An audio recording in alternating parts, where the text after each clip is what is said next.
Let's cook some chicken curry. Let's fry the potato and the carrot. Next, the bell pepper. Let's saute the ginger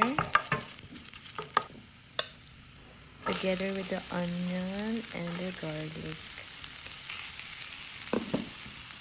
And then let's add the chicken.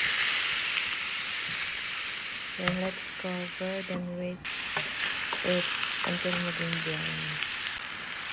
And let's add some patis or fish sauce and the pepper. Haluin lang natin.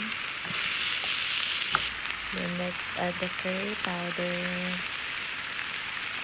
And let's add some water.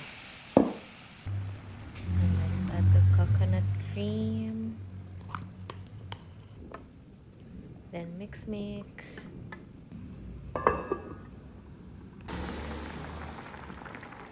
At pag kumukulo na siya, let's add the veggies.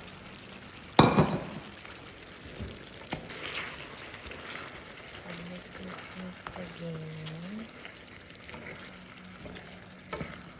And kapag nag-reduce na yung sauce, ayun, ready na. Let's eat!